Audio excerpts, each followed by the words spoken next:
Hello friends, welcome back to my channel. কেমন আছো তোমরা সবাই? আশা করছি অনেক ভালো আছো। আমি কিন্তু অনেক ভালো আছি। বৃষ্টি অ্যান্ড হার ব্লগে তোমাদের সবাইকে স্বাগত জানিয়ে শুরু করছি ব্লগটা এখন থেকে। তো সকালবেলা দেখলে আমার ছেলে এখনও ঘুম থেকে ওঠেনি, অনেক দেরি করে উঠেছে। এখন প্রায় 8টার বেশি বাজে। তো দেখো, ঘুম থেকে উঠে সে ব্রাশ করতে চলে এসেছে। এখন সে ব্রাশ করছে, সে একা একাই ব্রাশ করবে, আমাকে করিয়ে দিতে দেবে না। তো তারপর যাই হোক, দেখো তো আজকে আমাদের বাড়িতে একটা ছোট্টখাট্টো অনুষ্ঠান আছে, এজন্য সারা বাড়ি ঘর পরিষ্কার করা হয়েছে। আমার শাশুড়ি এখানে একটু মাঝামাঝি করছিল। তারপর এদিকে দেখো, উঠোন লেপা থেকে শুরু করে সমস্ত কাজ করা হয়েছে।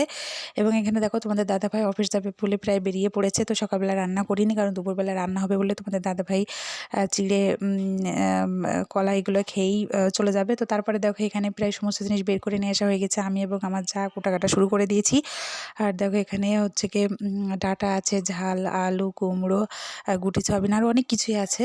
তো সেগুলো কুটাকাটা শেষ করে তো তোমাদেরকে দেখাচ্ছিলাম। তারপরে এদিকে দেখো, তোমাদের দাদাভাই খেতে বসেছে। আর সকালবেলা আগে বলেছি আমি রান্না করিনি, তো চিড়ে দই মিষ্টি এগুলোই সকালবেলা খাওয়া হচ্ছে। আর আমার ছেলে দেখো বসে আছে। তো ঠাকুরদাদাও এসে পড়েছে খেতে, আর আমিও প্রায় খেতে দিয়েই দেবো। তো তারপরে দেখো, এখানে সমস্ত কিছু কুটা হচ্ছে। আমার যা এবং আর আমি দুজন মিলে কুটছিলাম। আর এখানে একটা কাকিমা রান্না করছিল, তো তাকে কুটে কেটে সমস্ত কিছু গুছিয়ে দিচ্ছিলাম আমরা দুজনে। তো তারপর দেখো, আমার ছেলে এখানে তার ঠাকুরদাদার সাথে একটু কাজ করছিল, দুষ্টামি করছিল। তো তারপরে দেখো, এই যে প্রায় আমাদের কুটাকাটা প্রায় কমপ্লিট। এখানে আলু, কুমড়ো, ডাঁটা সমস্ত কিছুই প্রায় কুটা হয়ে গেছে। আর এদিকে কাকিরও কিছু কিছু রান্না হয়ে গেছে, আরও কিছু রান্না করবে।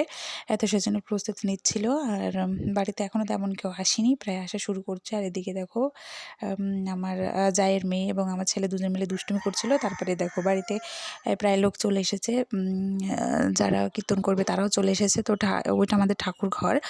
তো ঠাকুর ঘরেই কিছু যেন একটা করছিল, করার পরে বাইরে এসে পরে কীর্তন করবে। আর আমার শাশুড়ির কাছে সমস্ত কিছু জিজ্ঞেস করছিল যে কোথায় কী করতে হবে, কী আছে না আছে। তো আমার শাশুড়ি সমস্ত কিছু দেখিয়ে দিচ্ছিল। তারপরে দেখো, বাইরে কিছু কাকিমা, তারপরে আমার অন্য জায়েরা, এরা সবাই বাজারে থাকে, তো সেখান থেকেই এসেছে।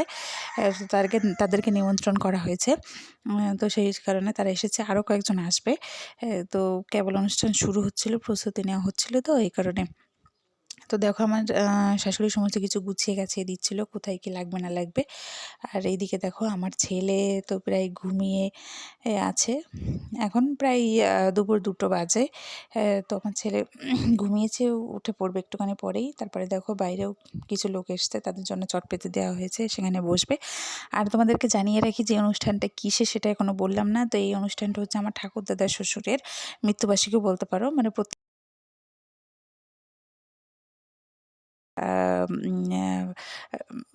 মৃত্যুর জন্য এই দিনটা কীর্তন দেওয়া হয়, উদযাপন করা হয় ছোটোখাটোভাবে। তো এই বছরও তাই করা হচ্ছে।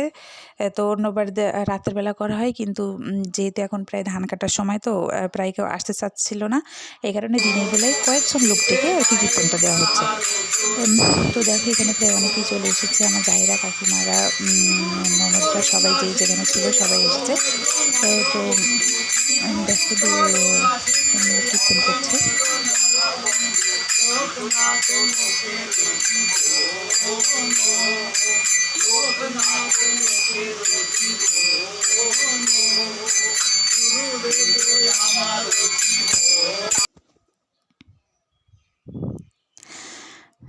তো তারপরে দেখো, এখানে প্রায় অনেকেই চলে এসেছিলো। আমাদের বাড়ির আশপাশে যারা ছিল সব এসেছিলো। তারপরে এখানে দেখো, বাচ্চা কয়েকজন খুবই দুষ্টুমি করছে। আর এদিকে আমার ছেলে শ্বশুরের কোলে বসে আছে। তো সবার সঙ্গে কথা বলছিল, দুষ্টুমি করছিল। আর এদিকে দেখো, কাকিমারা দের প্রায় রান্না শেষ। রান্না আমার শাশুড়িই করেছে, কাকিমারা সবাই মিলেই করেছিল। তো ভাত হচ্ছিল। আর এদিকে দেখো, আমার ছেলে দৌড়িয়ে জল খেতে চলে এসেছে। তার ঠাকমা কলপাড়ে চলে এসেছে বলে সেও এসে বলছে, ঠাম্মা আমায় জল দাও। তো সেও জল খাচ্ছিল। তো পরে দেখো, এখানটায় প্রায় কীর্তন শেষের দিকে। এখন প্রায় 4:30 5টার মতো বাজে। তো প্রায় শেষের দিকে। তো এখন হচ্ছে কি প্রায় খাওয়া দাওয়া দেওয়া হবে। তো কীর্তন হচ্ছিল, এখানে সবাই এসেছিল। আর কীর্তন প্রায় শেষের দিকে হয়ে গেছে প্রায়। তো সবাই বসে আছে, সবাই কীর্তন করছে প্রায়। আরও কয়েকজন লোক ছিল, তো তারা বাইরে ছিল। আসলে প্রচণ্ড গরম পড়েছে, আর এত গরমেতে কেউ বসতে চাচ্ছিল না, সবাই যে যেমনি পারছে হাঁটাহাঁটি করছে। আর এদিকে দেখো কিন্তু প্রায় শেষ হয়ে গেছে, তোমাদেরকে আগেই বললাম। এখানে আগে দুধ চাপা খাওয়া হয়ে গেছে, পরের চাপা এনারা বসেছে, যে তাদেরকে খাতে দেওয়া হচ্ছিল। আর সবাইকে যেহেতু খাতে দিচ্ছিলাম বলে আমি আর ভিডিও করতে পারিনি আগেরগুলো। তো এদিকে দেখো আমার ছেলে আর সবাই মিলে এখানে খেলাধুলা করছে। তো আমার ভিডিওটা যদি আপনাদের ভালো লাগে অবশ্যই একটা লাইক করবেন আর পাশে থাকবেন সবসময়। ধন্যবাদ সবাইকে।